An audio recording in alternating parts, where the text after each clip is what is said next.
again. If you can't see me, lucky you. But this is what we're going to be looking at today. Not going to be doing anything to it. This is just kind of a preview video of going through this particular guitar. I've owned this guitar for many years. Haven't done a whole bunch to it except change the strings and set the intonation to the best of my ability. So the reason we're not doing anything today is because we have to do some things first. And one of them is to make one of these gizmos, which is to level the fret or the fretboard so that I can check to see if there's any high or low frets. Typically high ones are the problem. But this does not work on this guitar because this is made for 25. One half is made for Stratocaster, 5.5 inch scale, and the other one is for your typical acoustic 25.5 inch scale. This is 24.25 inch scale, just like a Gibson. So not much has been done to it. I need to clean up some of the electronics because they make some noise. I do like to get a new switch for this or find a knob. I've looked, nothing fits. This guitar is actually made in China, but it is a very nice playing guitar. One note is that on the intonation on this tune-o-matic bridge, and just about any bridge that you deal with or work with that you want to set the intonation on, there's one mistake that many people make, and I've never watched a how-to video where they did what I do when setting intonation. It's very important, especially with this type, and even with a floating bridge type or any type of bridge. I just do it across the board. Is I loosen the string before I adjust the saddle. And if you don't, when you're pulling it back this way, I'll tilt the guitar up.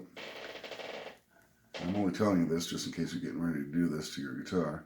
Right now, if you pull the saddle back, you're putting more tension on the string, putting a lot of tension on the screw, and a lot of times you can move it and then try the intonation, it doesn't register any difference, even though you moved it quite a ways, and that's because the string is just being, it's going sharp when you move it back. It'll go flat when you move it forward because you have, turn it sideways, tension built up in this angle right here. When you move it this way, it puts more tension on the string, which makes it go sharp.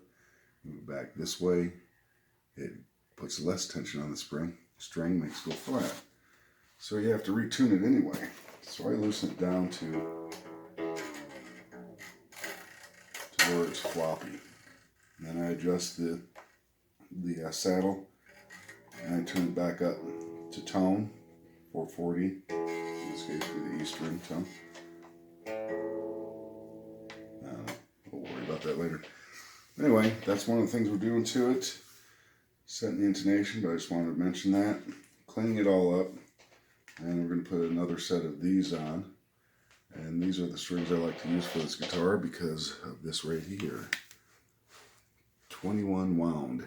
That's the G string. That makes for this particular guitar. It makes for a more warm sound. Not so twanky. And so we're going to do that. We're going to check out the frets. We might do some leveling on the frets. I don't know if it can be seen from here, but there's no divots run into the frets. That would be in the fret. It's just like where the string aligns with it, it divots down.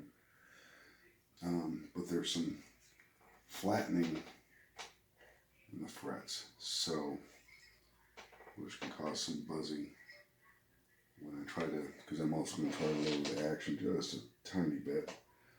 And so we'll go through all that, and it would be a nice guitar. It already is, but it'll be even nicer. So this is the next project on the operating table. and we'll get her dialed in.